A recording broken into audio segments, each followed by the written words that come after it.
मतलब होता है कुछ होने वाला है, कुछ आने वाला है। जैसे कि हम सेंटेंस में बोलते हैं ना, आज बारिश आने वाली है, वो आने वाला है, वो आने वाला था। तो हेलो गाइज, कैसे हैं आप सभी? उम्मीद करता हूं बहुत अच्छे होंगे। So guys, welcome to our next class. आज हम स्टडी करने वाले हैं मोडाल्स का सेकंड पार्ट।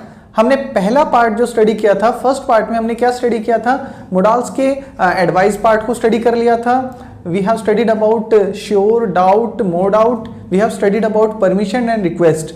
जिसने अभी तक वो वीडियो नहीं देखी है, प्लीज़ उस वीडियो को देख लीजिए, क्योंकि वो फर्स्ट पार्ट है। उसमें मैंने मोडाल्स की बिगनिंग की है। अगर आप लोगों को मोडाल्स अभी तक आपने नहीं सीखा है या कोई भी डाउट है, तो वो वीडियो देखिए और सेकंड पार्ट भी आप जरूर देखिए, क्योंकि इस वीडियो में मैं बहुत सारे और मोडाल्स को आपके साथ शेयर करूंगा। तो फर्स्ट पार्ट का लिंक आपको डिस्क्रिप्शन में मिल जाएगा, और आप ऊपर लिंक जो दिख रहा है यहाँ पे भी क्लिक करके फर्स्ट पार्ट को देख सकते हैं। तो चलिए गाइस, स्टार्ट करते हैं अपनी video, second part of modals. तो गाइस, मोडाल्स के सेकंड पार्ट में हम सबसे पहले स्टडी करते हैं अबाउट ऑब्लिगेशन। ऑब्लिगेशन को हम स्टडी करेंगे गाइस। ये क्या होता है? आप लोगों ने कभी मजबूरी में कोई कार्य किया है? मजबूरी का मतलब होता है कि आप खुश नहीं हो उस कार्य को करके। जैसा कि मैंने आपको फर्स्ट पार्ट में ही बताया था कि इस चैप्टर के अंदर एक्सप्रेशन बहुत इंपॉर्टेंट है गाइज। अगर एक्सप्रेशंस नहीं है आपकी स्पीकिंग में, तो ये चैप्टर बेकार है गाइज। तो एक्सप्रेशंस लाने बहुत जरूरी हैं। तो मजबूरी बोलते हैं ऑब्लिगेशन को गाइज। अगर जब आप किसी कार्य को करने में ऑब्लाइज्ड हो जाओ, आपको खुशी नहीं है बट आपको करना पड़ता है वो काम, तब आप इस पार्ट का यूज करेंगे गाइज। ठीक है, तो कैसे यूज करते हैं इसको, लेट्स सी। देखिए, ऑब्लिगेशन के 3 पार्ट्स होते हैं।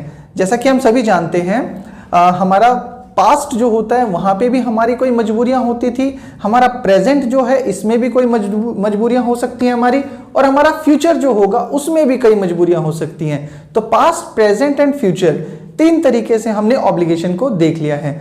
तो पास्ट में हम क्या स्टडी करते हैं? पास्ट में पहले देखिए पहचान क्या हो सकती है इसकी। ये वाला पार्ट आपको थोड़ी आइडेंटिफिकेशन दे सकता है, क्योंकि इसके जो सेंटेंसेस होते हैं वो एक ही तरीके के होते हैं। जैसे पास्ट में जब आप मजबूर हो जाते हो, किसी कार्य को करने में मजबूर थे, जैसे आप कहते हो मुझे स्कूल जाना पड़ता था, पड़ती थी, या फिर पड़ा, पड़ी। अगर इस तरीके का वर्ड आपको मिलता है लास्ट में, तो आप यूज करेंगे हैड टू। हैड के साथ टू का यूज करेंगे आप यहाँ पे। ठीक है, तो ये पढ़ता था या पढ़ती थी या पढ़ा पढ़ी का मीनिंग लेके आएगा। ओके, तो जैसे एक सेंटेंस हम बनाते हैं, जैसे मुझे स्कूल जाना पड़ता था, I had to go to school. I had to go to school यहां पे हम बनाएंगे गाइस। ओके, अब प्रेजेंट की तरफ चलते हैं। प्रेजेंट में हम देखते हैं पढ़ता है, पढ़ती है, मतलब अभी करना पड़ता है, कोई कार्य अभी आपको मजबूरी में करना पड़ता है, तो आप कैसे यूज करेंगे? जैसे मुझे खाना पकाना पड़ता है, आई हैव टू। देखो, आयु देवी के साथ हैव, ही और शी के साथ हैज टू, मतलब सिंगुलर के साथ हैज टू और प्लूरल जो केसेस होते हैं उनके साथ हैव टू। तो I have to cook the food, मुझे खाना पकाना पड़ता है। ओके, नेक्स्ट हमारा है फ्यूचर। फ्यूचर में जब हम मजबूर होंगे किसी कार्य को करने में, तो कैसे सेंटेंस आएगा? पड़ेगा, पड़ेगी। पड़ेगा, पड़ेगी का हम यूज करेंगे यहाँ पे गाइज।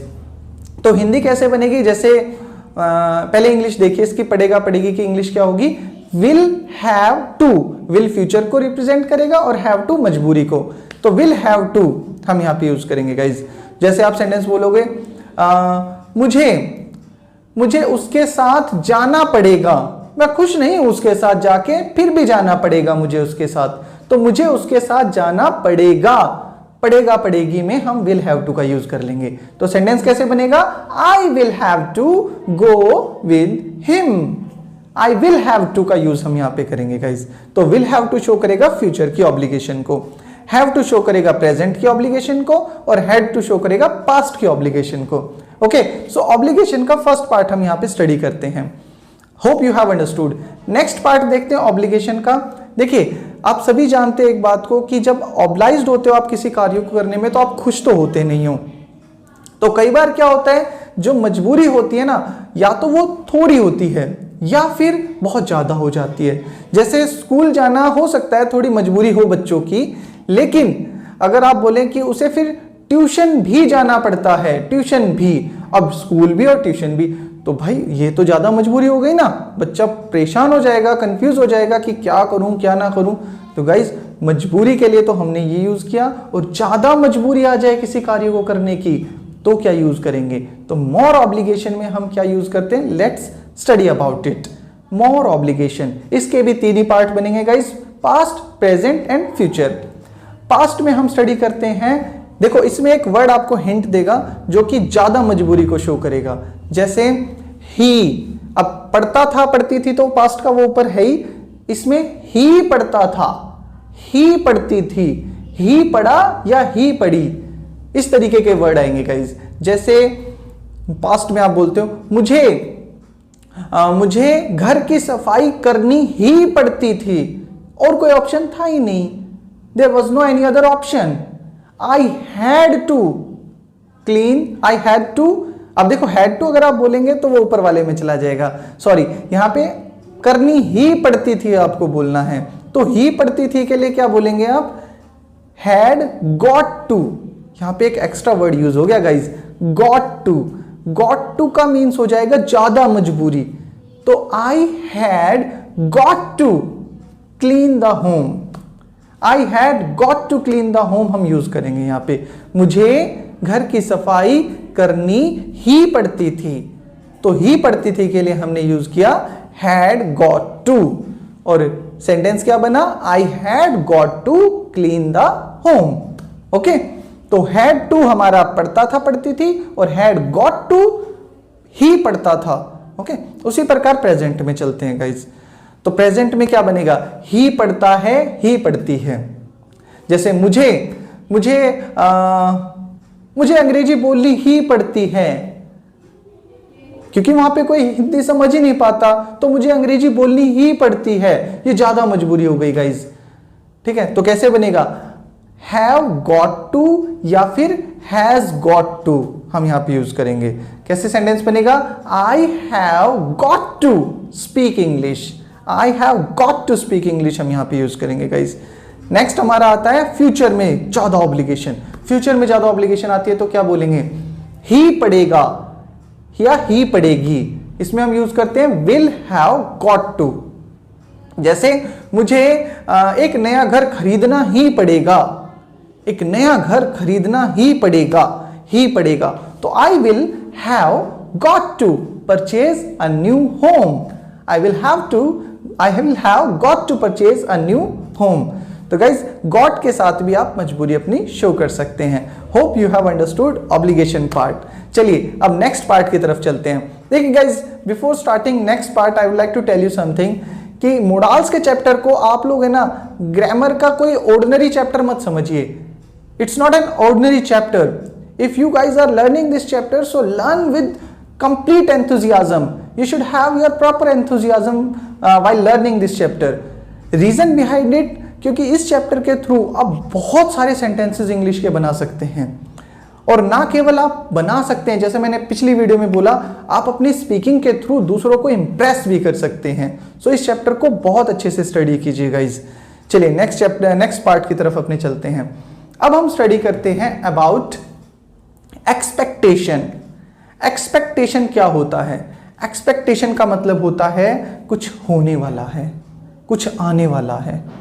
जैसे कि हम सेंटेंस में बोलते हैं ना, आज बारिश आने वाली है, वो आने वाला है, वो आने वाला था, वो आने वाला है, लाइक दिस। इस तरीके के सेंटेंसेस जो होते हैं, मतलब अभी हुआ नहीं है, होने वाला है, वी आर जस्ट एक्सपेक्टिंग कि होने वाला है कुछ।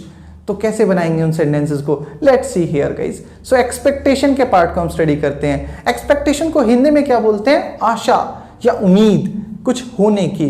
ठीक है, इसके दो पार्ट होते हैं गाइस, एक पास्ट में जाता है और एक प्रेजेंट में जाता है।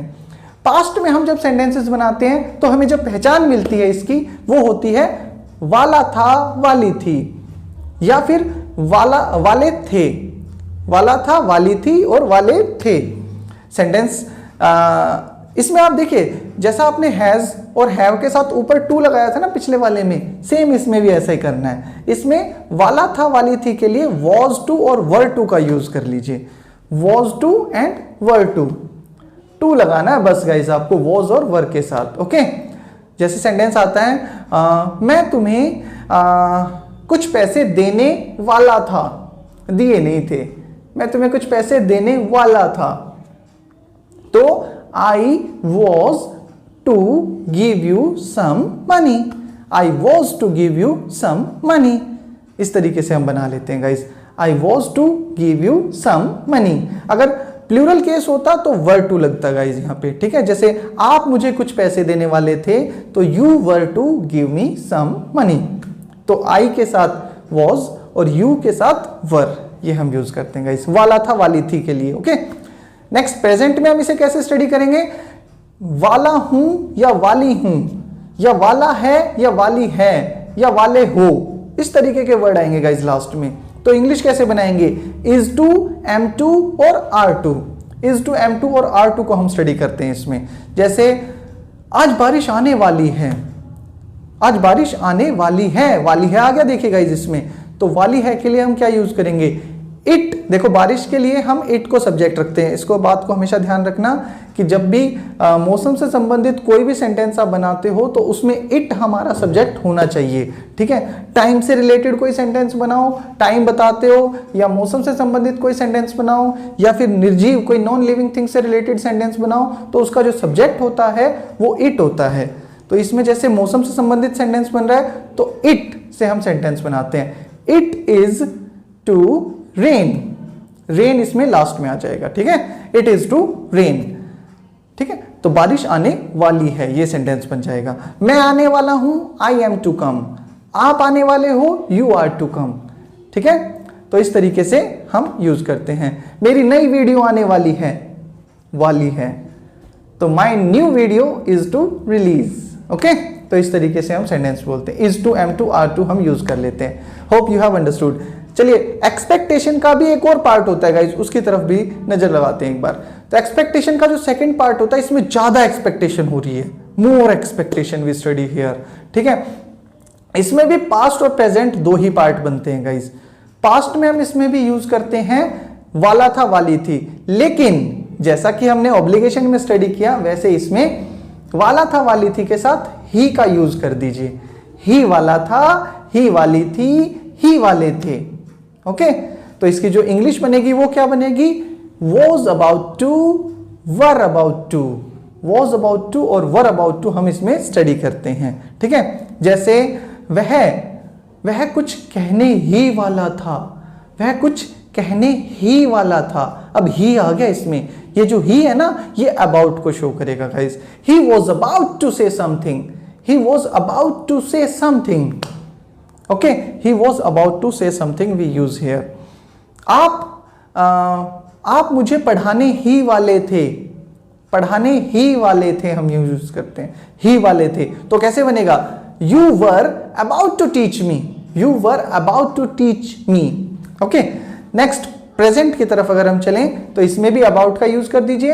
हिंदी क्या बनेगी इसमें, ही वाला है, ही वाली है, ही वाला हूं, ही वाली हूं, ही वाले हो, ये हिंदी बनेगी। ओके, इसमें हम इंग्लिश जो बनाएंगे इनकी वाला वाली की, वो is about to, am about to और आर अबाउट टू से रखेंगे। ओके, जैसे वह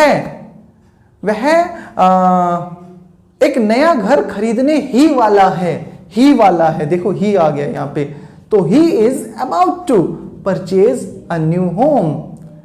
वह कुछ कहने ही वाला है, he is about to say something. So इस तरीके से guys is about to, am about to और आर अबाउट टू को भी हम स्टडी करते हैं। याद रखना, मजबूरी जब बताई थी तो हमने गॉट लगाया था ज्यादा मजबूरी बताते वक्त, ठीक है। और जब अपनी एक्सपेक्टेशन बताते हो, आशा बताते हो कि होने वाला है, वो ज्यादा करनी है तो अबाउट लगाना है, ठीक है। तो गॉट से मजबूरी और अबाउट से अपनी एक्सपेक्टेशन शो करनी है। Hope you have understood both parts. Is there any confusion? If you have any doubt, any confusion, so please guys comment box में लिखा कीजिए। कोई भी डाउट होगा, कोई भी कंफ्यूजन होगी, उसे जरूर सॉल्व करूंगा, ठीक है। Hope you have understood it. चलिए अपनी नेक्स्ट पार्ट की तरफ चलते हैं।